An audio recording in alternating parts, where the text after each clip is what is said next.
Good morning বন্ধুরা, SD লাইফে তোমাদের সবাইকে স্বাগত জানিয়ে শুরু করছি আজকের ব্লগ। কেমন আছো তোমরা সবাই? আশা করি ভালো আছো, আমিও ভালো আছি। তো দেখো বন্ধুরা, সকাল সকাল আমি কোথায় যাচ্ছি তোমরা নিশ্চয়ই এতক্ষণে বুঝতে পেরেছো। আসলে 15 দিন তো আমি বাড়িতে ছিলাম না, রান্না বান্নাও হয়নি। আর ওরা বাপ ছেলে দুজনে খাচ্ছিল, আমার শাশুড়ি মা রান্না করে দিচ্ছিল, সেটাই খাচ্ছিল। তো সেই কারণে আর বাজার ঘাটও করা হয়নি। এখন বাজার না করে নিয়ে আসলে তো রান্নাও করতে পারবো না, সেই জন্যে বেরিয়ে পড়েছি দেখো বাজার করতে। আর এদিকে দেখো অল্প একটু বৃষ্টিও হয়ে গেছে, রাস্তাটা কেমন ভেজা দেখতে পাচ্ছ।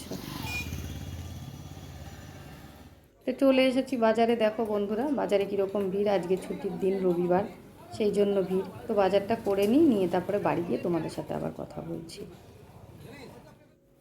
তো বন্ধুরা দেখো চলে এসেছি।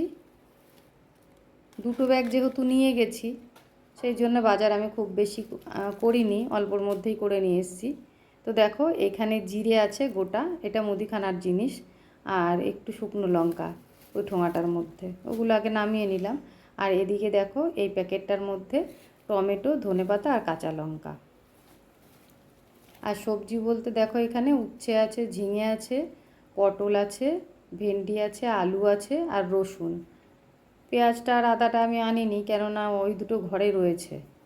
আর আজকে জানো তো একটু গাটি কচু এনেছি। গাটি কচুটা আমি খুব একটা বাজার করতে গেলে আনি না, কেননা আমাদের বাড়িতে আমার ছেলে তো এসব খাই না, ওর বাবাও গাটি কচুর তরকারি খেতে চায় না। যেটুকু খাওয়ার আমি আর ভাই খাই। আর এদিকে দেখো দুটো বেগুন। এই দুটো বেগুনের দাম নিয়েছে কত জানো? কত ছোট ছোট বেগুন দেখো, তাও 10 টাকা করে, দুটো বেগুন 20 টাকা। কি করা যাবে বলো, চারিদিকে এখন বৃষ্টির জন্যে বন্যা, এই সময় তো এমনিই প্রতি বছর সবজির দাম বেশি থাকে। কি করা যাবে, খেতে তো হবেই বলো।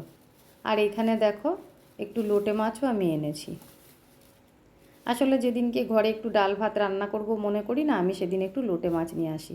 কেননা ওর বাবার একটু ডালের সাথে লোটে মাছ করে দিলে না, ওই এইটা দিয়েই খুব ভালো খেয়ে নেয়। আর আমার ছেলের আবার তা হবে না, আমার ছেলের আবার ডালের সাথে ডিম ভেজে দিতে হবে, ও কোনো মাছ খেতে চায় না। আর এদিকে দেখো আমি ভাত বসিয়ে দিয়েছিলাম, একদিকে ভাত হচ্ছে আর একদিকে ডাল।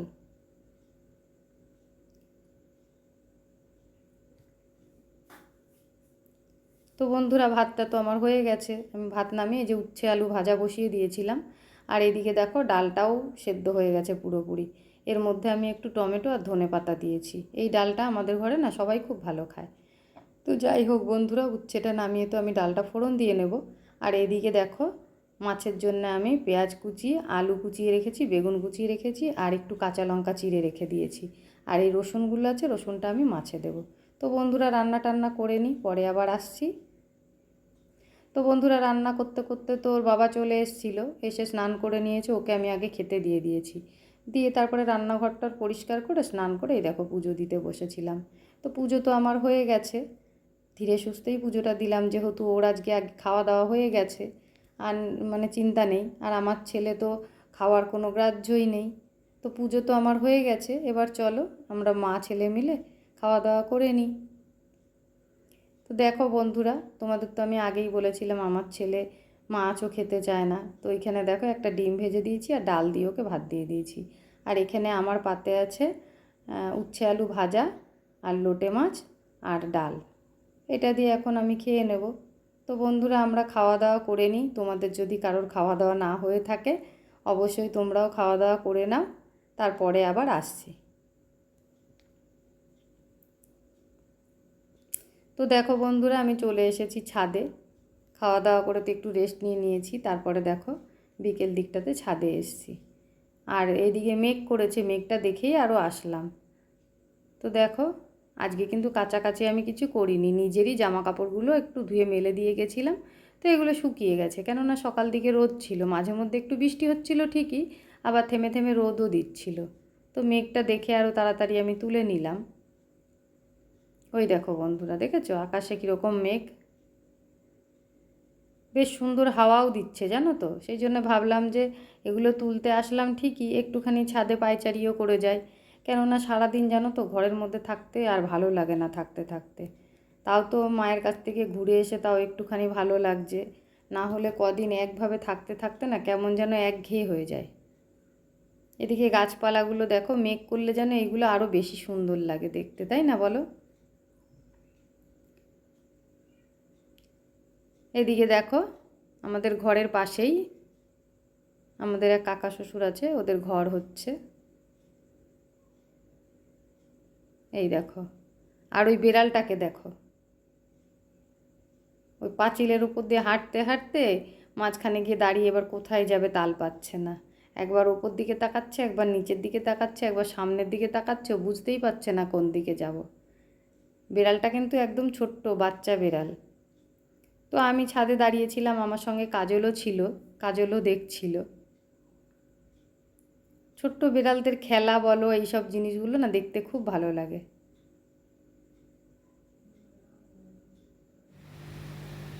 বন্ধুরা দেখো, ওই পাশটা তোমাদের দেখিয়েছি মেঘ, এদিকটাও দেখো প্রায় অন্ধকার নেমে এসছে। তারপরে ছাদে ঘুরতে ঘুরতে আবার বৃষ্টিও নেমে গেছে। আমি আবার এই ভেতর দিকটাতে এসে বসলাম, একটা চেয়ার ছিল, চেয়ারটাতে বসে বসে বৃষ্টি দেখছিলাম। খুব জোরে যে বৃষ্টি হচ্ছিল তাও কিন্তু না, কিন্তু ওখানে দাঁড়িয়ে থাকলে আবার ভিজে যেতে হতো, সেই জন্য ভেতরে এসে বসে বসে বৃষ্টি দেখছিলাম। তো চলো বন্ধুরা, এবার যাই নিচে, আবার সন্ধে টন্ধে দিতে হবে। তো বন্ধুরা, আমি তো নিচে এসে সন্ধে দিয়ে দিয়েছি, দিয়ে তারপরে ছেলে বলল মা খিদে পেয়েছে, কী খাবো। তো আমি ওকে পয়সা দিয়েছিলাম, ও কিন্তু মোমো কিনে নিয়ে এসেছিলো। তো দেখো, আমি ভিডিওটা করার আগে কিন্তু অর্ধেক খাওয়া হয়ে গেছে। তো আমি ওখান থেকে একটা খেয়েছি, আর ছোট্ট একটা বাটিতে দেখো একটু স্যুপ ঢেলে নিয়েছিলাম। গরম গরম বেশ ভালোই লাগে খেতে। তো ওদিকে তো ছোট্টখাট্টো একটা টিফিন হলো, তারপর দেখো রাতের রান্না কিন্তু আমি শুরু করে দিয়েছি। তো এই গামলার মধ্যে ভাত বসিয়েছি, তার কারণ ওরা 3জন খাবে, 2 ভাই আর আমার ছেলে। আমি তো রাতে রুটি খাই। এই দেখো, এখন আমি ডিম ভেজে ঝোল করব। তো সেই জন্য মশলাপাতি রেডি করে রেখেছি।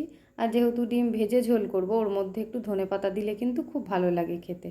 তো সেই জন্য ধনেপাতাটাও আমি বার করে রেখেছি, এখন কুচিয়ে নেব। আর এদিকে দেখো, ডিমটা ভেজে নিয়ে রেখে দিয়েছি তুলে।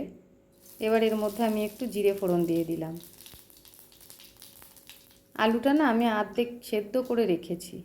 এখনকার আলু জানো তো গলতে চায় না, আর এই আলুগুলো একেবারে না খুব বড়, না একেবারে ছোট, মাঝারি সাইজের আলু, এইগুলো একটু গলতে সময় লাগে। তো সেই জন্য আমি একটুখানি সেদ্ধ করে নামিয়ে রেখে দিয়েছি। তারপরে দেখো, পেঁয়াজটা আমি আগে একটু হালকা ভেজে নিলাম, নিয়ে আলুটা ওর মধ্যে দিয়ে দিলাম।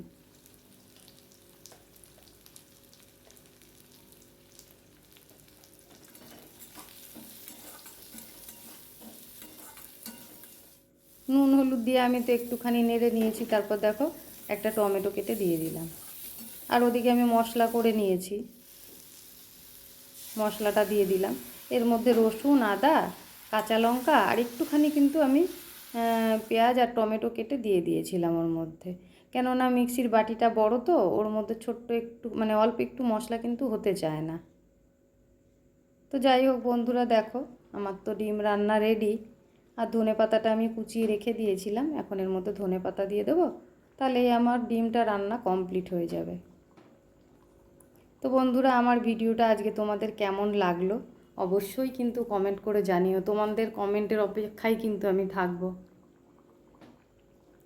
আসলে কি বলো তো, একটা লাইক, একটা কমেন্ট, এগুলো দেখলে না ভিডিও বানানোর আগ্রহটা অনেকটা বেড়ে যায়।